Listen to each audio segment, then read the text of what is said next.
Assalamualaikum warahmatullahi wabarakatuh. Perkenalkan, nama saya Lisnawati Bambali, NIM 2022511056. Di sini saya akan menjelaskan materi tentang teori pembelajaran multikultural.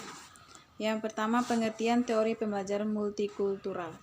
Teori pembelajaran multikultural merupakan proses pembelajaran yang mengakui keberagaman budaya, agama, ras, dan etnis sebagai hal penting di dalam membentuk sebuah kelas, pola pikir guru, dan peserta didik. Teori pembelajaran multikultural juga didefinisikan sebagai proses pembelajaran yang lebih menekan pada kesadaran tentang keanekaragaman budaya dalam merespon perubahan sosial dan kultur pendidikan di setiap lingkungan sekolah, masyarakat, atau berpengaruh di seluruh dunia. Teori pembelajaran multikultural juga dapat mengembangkan gagasan baru melalui revolusi pembelajaran dengan cara melakukan perubahan teori, metode, dan strategi pembelajaran yang konvensional menjadi kritis dan demokratis.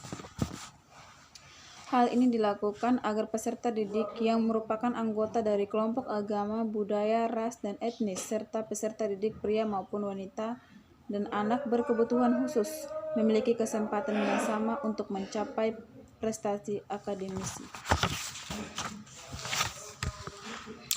Teori pembelajaran multikultural dipahami sebagai suatu prinsip yang menekan pada keberagaman budaya yang dimiliki tenaga pendidik dalam mendesain pembelajaran berdasarkan filsafat pendidikan, visi dan misi pendidikan, serta komponen kurikulum dan lembaga pendidikan.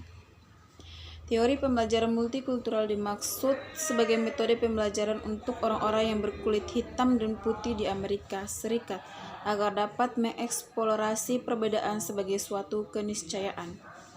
Teori pembelajaran multikultural memiliki tujuan yang sangat penting, yakni 1. Memperjuangkan peserta didik agar tidak lepas dari masing-masing komunitas dan kebudayaan. 2. Membantu peserta didik yang berkebutuhan khusus.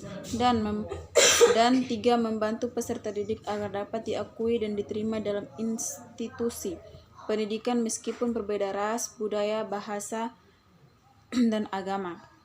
Oleh karena itu, teori pembelajaran multikultural hadir sebagai bentuk revolusi pendidikan dengan tujuan untuk memperjuangkan kesetaraan dan kesempatan bagi semua peserta didik tanpa memandang latar belakangnya. Dengan demikian, semua peserta didik memiliki peluang untuk meningkatkan potensi, minat, dan keterampilan secara maksimal. Teori pembelajaran multikultural dengan pendekatan progresif digunakan guru dalam melakukan revolusi pembelajaran di dalam kelas yang secara holistik menyelesaikan dan memberikan solusi pada keterbatasan, kegagalan, dan praktik-praktik diskriminasi dalam proses pembelajaran. Teori pembelajaran multikultural dapat diterapkan semua guru mata pelajaran dengan cara menghargai dan menerima perbedaan budaya yang dimiliki peserta didik, misalnya perbedaan agama, kelas sosial, gender, bahasa, etnis, ras, usia, dan kemampuan agar kegiatan pembelajaran berjalan dengan mudah dan efektif. Teori pembelajaran multikultural memiliki dua target, yaitu target awal dan akhir. Target awal adalah target yang tidak berlangsung lama karena target ini hanya digunakan sebagai perantaraan untuk mencapai target akhir dengan baik.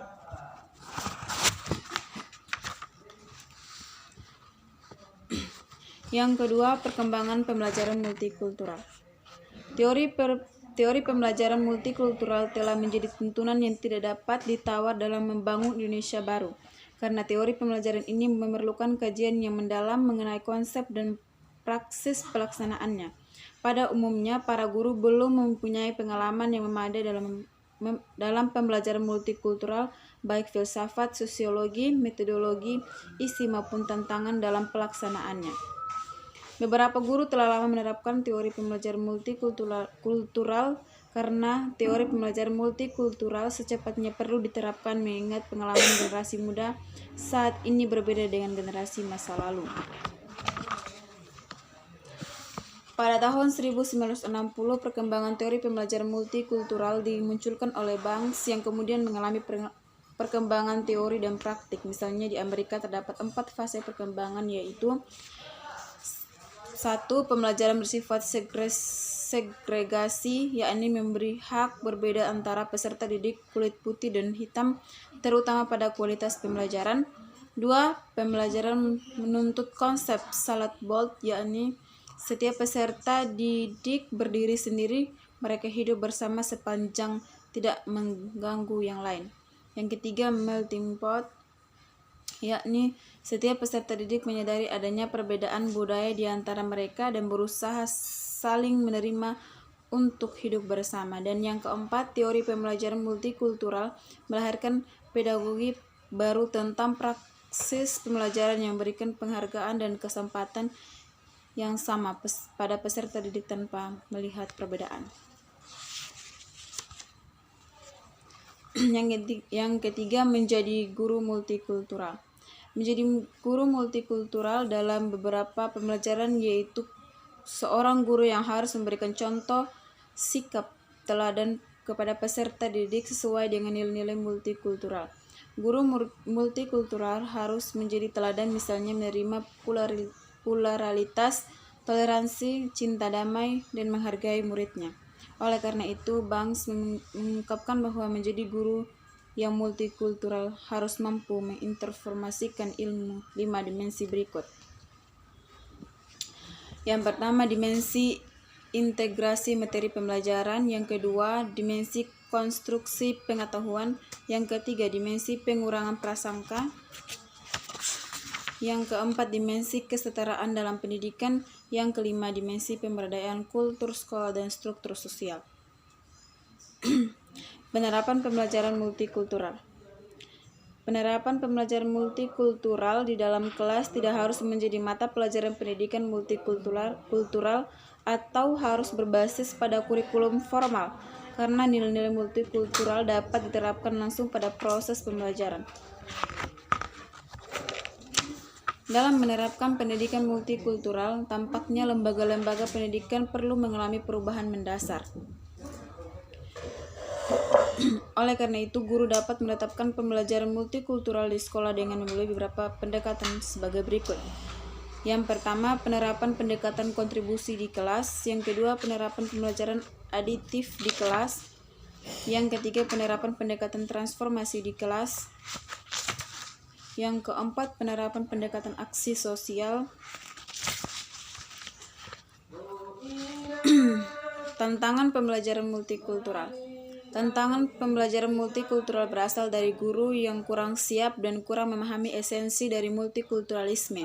Selain itu, guru masih terjebak dalam pembelajaran seperti bias kelas sosial, gender, suku, agama, anti kearifan lokal, serta materi ajar dan bahan ajar selalu diarahkan pada bebas nilai. Sehubungan dengan hal tersebut, para pengarang buku referensi dan buku ajar tidak memperhatikan sumber dan materi dengan penggunaan perspektif multikultural. Tantangan utama teori pembelajaran multikultural di Indonesia adalah masih banyak lembaga pendidikan yang terperangkap di dalam sikap-sikap stereotipe dan prasangka prejudice yang berasal dari paham radikalisme, kesukaan agama, dan kelas sosial. Pendidikan multikultural selalu dianggap bertentangan dengan agama, serta multikulturalisme dianggap sebagai bahwa paham pluralisme, yaitu adanya pengakuan bahwa semua agama itu sama. Paham inilah yang kemudian banyak ditakuti para guru yang sangat fanatik dan radikal dengan agama yang dianut. Secara esensial, pendidikan multikultural tidak sama dengan penerimaan ideologi agama lain atau semua agama itu sama, tetapi kita menerima adanya perbedaan keyakinan dan konsep ketuhanan tanpa harus mencela dan menolak keberadaan orang tersebut. Demikian teori yang saya bawakan. Assalamualaikum warahmatullahi wabarakatuh.